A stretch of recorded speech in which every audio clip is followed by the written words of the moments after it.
नैतिक शिक्षा देती कहानी। बहुत समय पहले की बात है, सुदूर दक्षिण में किसी प्रतापी राजा का राज्य था। राजा के 3 पुत्र थे। एक दिन राजा के मन में आया कि पुत्रों को कुछ ऐसी शिक्षा दी जाए कि समय आने पर वो राजकाज संभाल सकें। इसी विचार के साथ राजा ने सभी पुत्रों को दरबार में बुलाया और बोला, पुत्रों, हमारे राज्य में नाशपाती का कोई वृक्ष नहीं है। मैं चाहता हूं तुम सब 4-4 महीने के अंतराल पर इस वृक्ष की तलाश में जाओ और पता लगाओ कि वो कैसा होता है। राजा की आज्ञा पाकर तीनों पुत्र बारी बारी से गए और वापस लौट आए। सभी पुत्रों के लौट आने पर राजा ने पुनः सभी को दरबार में बुलाया और उस पेड़ के बारे में बताने को कहा। पहला पुत्र बोला, पिताजी, वह पेड़ तो बिल्कुल टेढ़ा मेढ़ा और सूखा हुआ था।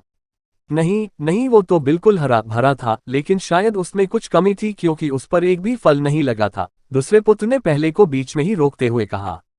फिर तीसरा पुत्र बोला, भैया, लगता है आप भी कोई गलत पेड़ देख आए, क्योंकि मैंने सचमुच नाशपाती का पेड़ देखा। वो बहुत ही शानदार था और फलों से लदा पड़ा था। और तीनों पुत्र अपनी अपनी बात को लेकर आपस में विवाद करने लगे कि तभी राजा अपने सिंहासन से उठे और बोले, पुत्रों, तुम्हें आपस में बहस करने की कोई आवश्यकता नहीं है। दरअसल तुम तीनों ही वृक्ष का सही वर्णन कर रहे हो। मैंने जानबूझकर तुम्हें अलग अलग मौसम में वृक्ष खोजने भेजा था और तुमने जो देखा वो उस मौसम के अनुसार था। मैं चाहता हूं कि इस अनुभव के आधार पर तुम 3 बातों को गांठ बांध लो। पहली, किसी चीज के बारे में सही और पूर्ण जानकारी चाहिए तो तुम्हें उसे लंबे समय तक देखना परखना चाहिए। फिर चाहे वो कोई विषय हो, वस्तु हो या फिर कोई व्यक्ति ही क्यों ना हो।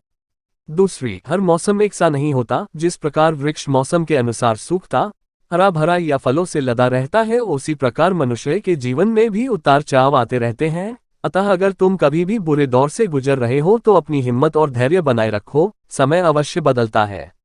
और तीसरी बात, अपनी बात को ही सही मानकर उस पर अड़े मत रहो, अपना दिमाग खोलो और दूसरों के विचारों को भी जानो। यह संसार ज्ञान से भरा पड़ा है, चाहकर भी तुम अकेले सारा ज्ञान अर्जित नहीं कर सकते, इसलिए भ्रम की स्थिति में किसी ज्ञानी व्यक्ति से सलाह लेने में संकोच मत करो।